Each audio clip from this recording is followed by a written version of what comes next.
Okay, our host OS has been rebooted, so let's SSH back into it.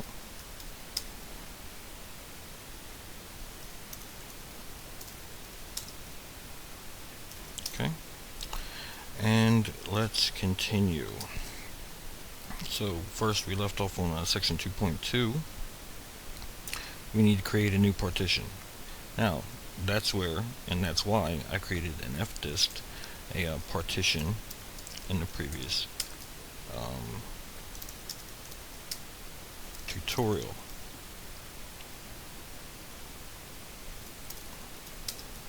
Okay? Because if I didn't, right now I would have to fdisk reboot my machine. So, we have a partition ready. You can look through this and you can read about different partitions and types and everything else like that. Alright, swap versus not having swap. In which I will tell you that for this version of LFS and the previous, let's say 7.6 as well, actually it started in 7.6, GCC tests are totally nuts. They've always been nuts, and they always take up every resource that you have on your computer. But however, in these last two versions of LFS, GCC will actually crash without swap. Now, we'll talk about that later. Why? I think it's purely negligence with coding, but nevertheless that's what happens. I'm a big fan of no swap, and doesn't seem to other devs don't really seem to be have the same enthusiasm. So we'll rant later. First, I want to make E2FS. Unlike the book, I personally like NEXT3FS. This is up to you, and this is your preference. Journal verbose dev SDA 3 is where I want my LFS partition. Okay? Let's go through that again. fdisk L. This is my native OS. This is my host OS that I'll be deleting after I install my LFS machine. And this is the partition that I have for my LFS system, but it's not formatted yet. Okay? You can tell because if you type in BLK or block ID, I don't know why this happens here. I didn't format it. So, let's say make E2FS journal verbose dev SDA 3. Okay, this is going to format the file partition to an ext3 file system. Why these things happen? Why did the block ID? Why was it there? Why did that drive have a partition ID? I think a lot of the times I have noticed that if you make a file system, or if you delete, say, a file system, or if you delete a partition and then you recreate the partition as the same size, there's still information there. I think it's Grub. Well, does Grub do that? I don't know. But it does tend to, quote, reappear. Okay, so watch yourself. Alright, I said if you're using swap, do this. So let's make swap, which we're already using swap. SDA 4. I could zero it out. Let's not do that. It's already here. I can tell if swap is up because I'll type in free memory. Okay, I already have a swap partition. It's only 660 megabytes, so I refuse to bloat. Here we go about swap. I refuse to use 2.2 terabytes of my hard drive for swap. Okay. But if you don't have swap, GCC's test will exhaust and kill your system. There's 1 gig of RAM on this machine. Up to 2 gigs of RAM I've had, and it has killed the system. And it's just set to chew. Okay, so I would advise you to put swap on temporarily even. Okay, now let's export our favorite variable. This is our LFS variable. We're going to mount LFS. That's what we want to do. Echo $LFS to see if that variable sticks. Next, we need to make a directory parent verbose $LFS. Okay. Now that we do have a system, we did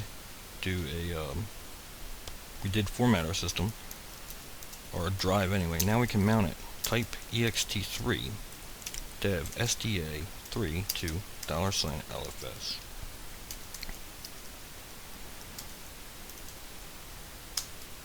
Okay. You can check and see if that's mounted by typing in mount. You see it at the very bottom there.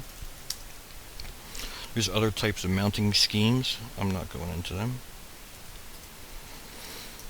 Now, we can say sbin swap on verbose dev sda and your swap partition, which mine is 4. Okay? It says failed device is busy or whatever. Okay? And it's natural because my host OS is now using swap 2. It's already swapped on. Okay. Make sure that we do have an LFS variable. Okay. We jump around. Well, I can jump in here. But if I'm on the other side or I'm in a new terminal session, our variables are not guaranteed to stick with us. Okay. So remember that. Packages and patches. Let's do make directory verbose $LFS sources. Okay, we need to download all of our sources. So we'll say change mod verbose all read T, I forget what that's called. Write T all world something else. $LFS sources. Okay. Makes it writable. And now we have to get the packages. Now you can do this. Okay. You can also do a search through this HTML page and grab each one of these links. Okay, it's not hard at all. Do a grep, and you can download all, or do a grep for all tar.gzs or tar.xes, or even just grep for tar. Okay, you can do that. But however, in the past I've noticed, especially the older that the version gets, or the longer that the version's been up, links move and things change. Okay, so I don't like to do that. How are we going to get the packages? You can say wget input file wget.list blah blah blah from somewhere. Where do you get this from? Easy way to download a package would be wget.list as an input to wget, for example. Okay, you could go to the LFS website, but that means that somebody has to maintain the wget.list. What happens if you're installing this 4 years from now and LFS 8.5 is out and nobody wants to maintain the LFS 7.7 list? Okay, so with that in mind, what we're going to do is make our own list. I'm going to SSH into my machine again, new session. Okay, I'm CD in the desktop, CD into LFS stuff, and I want to make a directory and call it packages. Oh, sudo su. Make a directory for both packages. Okay, now I'm inside of here. And what I want to do is, let's see. Let's say links, this is what we got links. www.google.com. And if you watch my videos before, you know that I'm a big fan of OSU, OSL, or Open Source, Oregon State University Open Source Labs. Okay, so I go there, and I'm gonna, another search query is going to be LFS 7.7. Okay. Like I said, don't depend on the placement. Look at my links and where I go. Okay. So that is the location of a big repo of LFS stuff. Okay. 6.0, 6.1, 7.2, 7.5. Okay, these are all packages for these LFS systems. Look at 7.7, no systemd, just 7.7. Okay, now granted, I could go back and do the tarball, and I assume that there is one. There is one. Okay, but let's just learn something while we're here. So this is all my packages here. Okay, I could click on each one of these individually, download them. I'm not going to do that. There is a wget.list in here somewhere, but I'm not going to use that. But one thing I am going to do is I'm going to say Control A, escape, just put me in copy mode. And go down here to the bottom of the link, press enter. That's the beginning to copy. That's the end of the line to copy. Okay. And up here, let's say something like links dump. We're only going to dump the source out, or we can dump the formatted text out. Links dump, Control A, close bracket. It'll dump the formatted text of this web page. Okay, and pretty much all of our links pop right out. Okay, now we had to do some sorting, but that's nothing. I do want to tar for, let's call it something like packages. Okay, and I do see that I have some jumble of funk in the beginning here, so I can say packages, and let's use awk print second field. Okay, now this looks more like a package list, and patches are in here as well. So I'm going to tee that all off into get.list. Now I have a get.list, and from experience I know I have to replace some jarble in the very beginning, which is like you know, this here is going to error, that's going to error, that's going to error, that's going to error, that's going to error, and the rest of these are all links, all in one place, of all the packages that I need. Okay, and I trust this site. So there we go. Now I can say cat get.list, pop a new line, which nothing really, just jumps down one. Read, while read line, do wget capsulate $line. I'm going to say done. Okay, it's going to download all my packages that I need. Okay, and I can get away from it and let it do its thing. So I don't need that page anymore. Clear.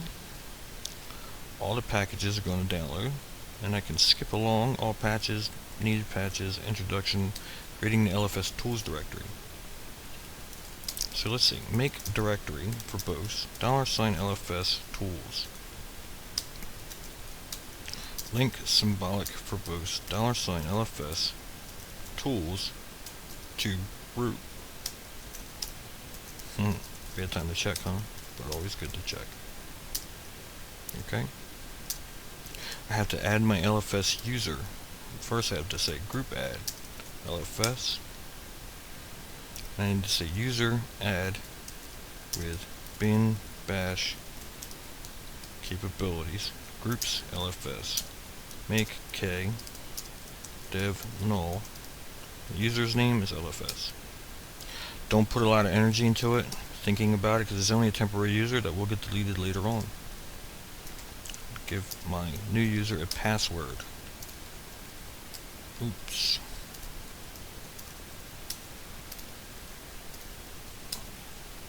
Okay. Now, if a separate working directory was created as suggested, give the LFS user ownership of this directory. Okay. Well, we did make a separate work directory. and we need to change that sources directory to the owner,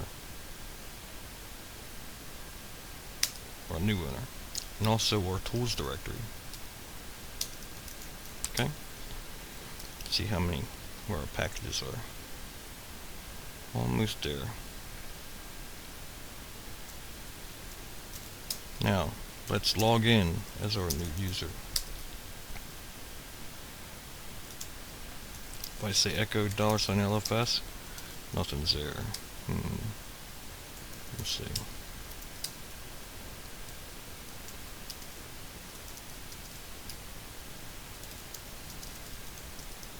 Okay.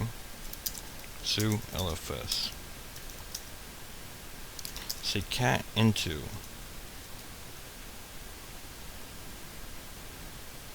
dot bash underscore profile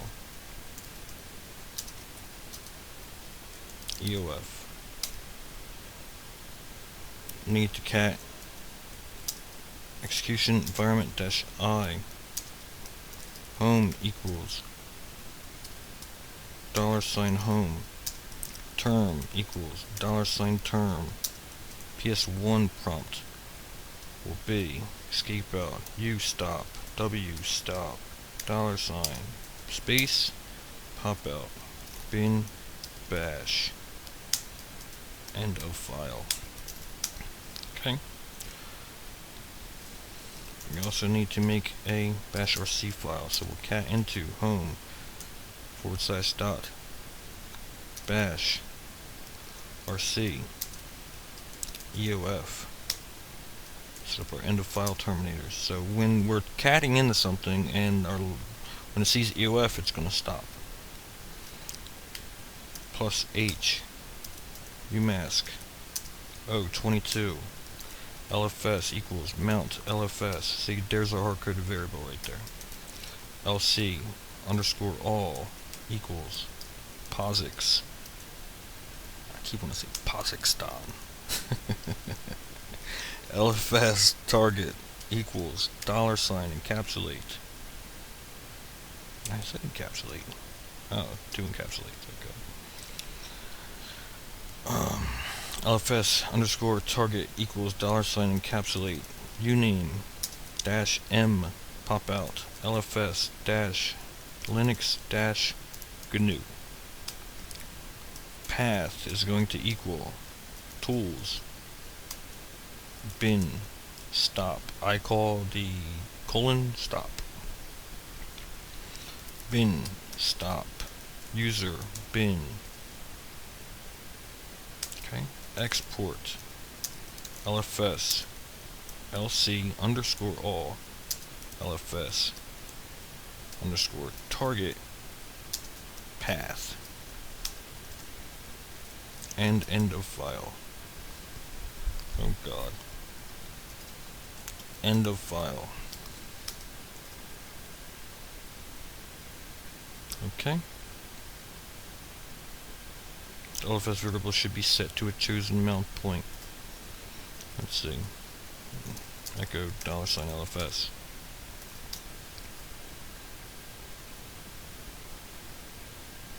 Oh, we didn't source it. Source bash underscore profile.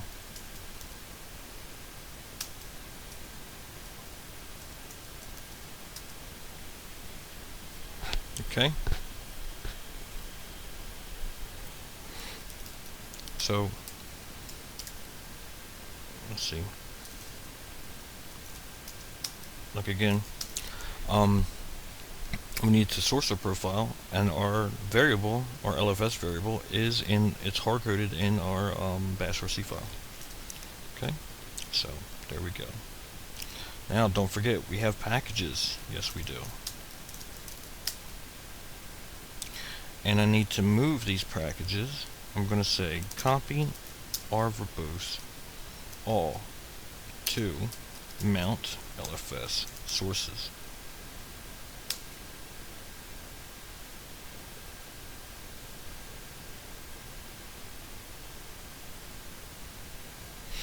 And I like to copy all my sources, or in case I do screw up, I still have some on this side of the on my host machine. And even then, after I'm all done, I usually just save all my packages so I don't have to download anything or install or re-download anything if I want to do another LFS system of the same version. Okay, then let's see, mount LFS sources.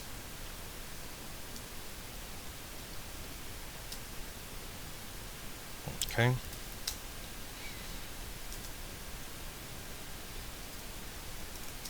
Okay. Let's see. I'm actually done with this window. I don't need to be here anymore. Adding user. Let's see here. Setting environment.